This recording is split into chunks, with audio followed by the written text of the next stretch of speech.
Bismillahirrahmanirrahim. Assalamualaikum warahmatullahi wabarakatuh.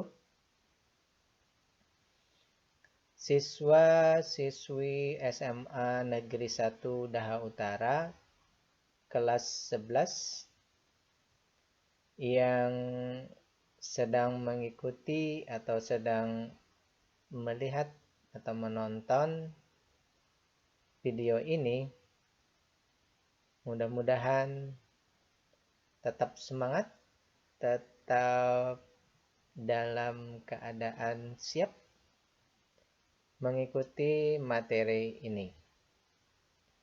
Mudah-mudahan pembelajaran kita hari ini selalu diberkahi oleh Allah Subhanahu wa taala dan ilmu yang kita dapat nanti bisa kita terapkan dalam kehidupan kita sehari-hari.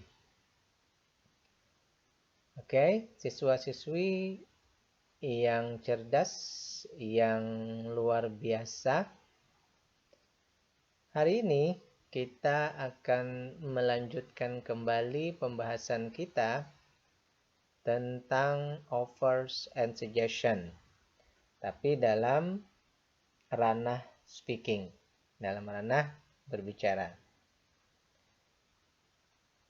Sebelum kita memulai pembelajaran kita, seperti biasa, marilah kita berdoa dulu seraya memohon kepada Allah, Tuhan semesta alam. Mudah-mudahan kita dimudahkan dalam belajar ini dan mendapatkan ilmu yang bermanfaat, ilmu yang kita bisa gunakan dalam keseharian dan menjadi amal ladang ibadah kita di masa depan. Mudah-mudahan pula Allah nanti memudahkan kita dalam menyerap dan mempraktekkan ilmu yang kita dapat ini. Baik, siswa-siswi SMA 1 Daha Utara, hari ini kita akan membahas lanjutan offer dan suggestion. Tujuan pembelajaran kita hari ini adalah kita mampu mengungkapkan offers and suggestion, dan yang kedua kita bisa mengaplikasikan, kita bisa mengaplikasikan cara dan nada dalam percakapan. Baik, cara menyampaikan sesuatu yang penting dalam bahasa Inggris itu ada dua. Yang pertama, yang dalam bahasa Inggris ada 4 bagian utama dalam sebuah kalimat, yaitu subjek, predikat, objek, dan keterangan tempat dan waktu.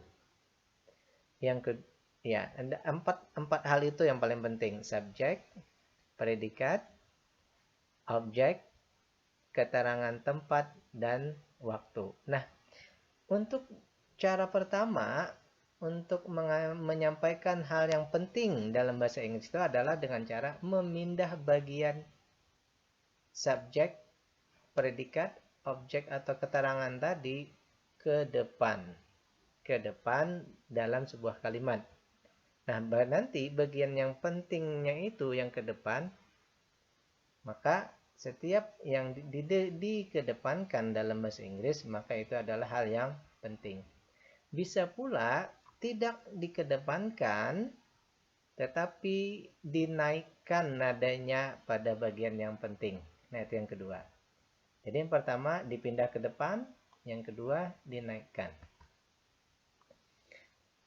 Kita sering memindah bagian dari kalimat tadi dalam sebuah percakapan ketika kita menganggapnya penting atau itu adalah ide utama. Contoh, I usually study English with friends. Nah, di bagian paling depan adalah I. Maka Dalam kalimat ini yang penting itu adalah I. Untuk bagian 2, usually I study English with friends. Usually I study English with friends. Maka berarti yang penting di situ penekanan pembicaraan adalah pada usually. Biasanya saya belajar bahasa Inggris dengan teman. Study English I usually with friends. Berarti di sini yang penting adalah study English-nya dalam pembicaraan itu. With friends I usually study English. Berarti with friends-nya yang jadi pokok pembicaraan. Apa ulang? Yang di depan adalah yang penting. Nah, yang berikutnya tadi, yang kedua adalah kita sering menekankan beberapa kata dalam sebuah kalimat ketika kita melakukan percakapan. Nah, kata-kata yang ditekan, maksudnya yang dinaikkan tadi, itu adalah bagian yang penting. Baik, di sini kalimatnya sama. Ini contohnya ya, kalimatnya sama, tetapi di bagian yang Bapak hitamkan, kita naikkan.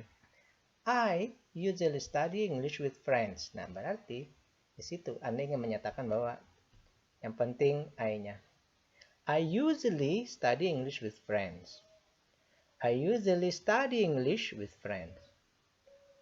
I usually study English with friends. Nah, berarti di bagian-bagian yang ditekankan itu adalah bagian yang penting. Baik, itu gambaran dulu bahwa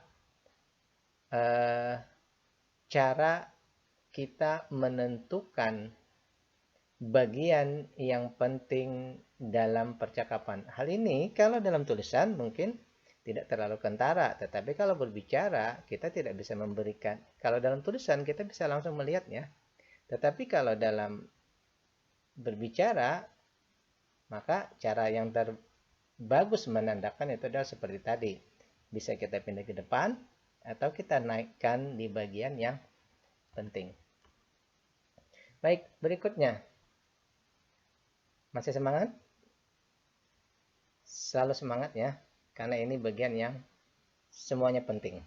Kalau mau bisa berbicara sesuai dengan yang kita maksud. Cara berbicara, kalau tadi cara menentukan hal yang penting, sekarang cara berbicara. Cara berbicara dalam bahasa Inggris itu ada 4 hal. Yang pertama, berbicara dengan menggunakan 5W1H dalam bentuk bertanya. Yang kedua, berbicara dengan kalimat positif, kalimat afirmatif, dan kalimat negatif. Yang ketiga, berbicara dengan menggunakan auxiliary atau modals dalam bentuk tanya.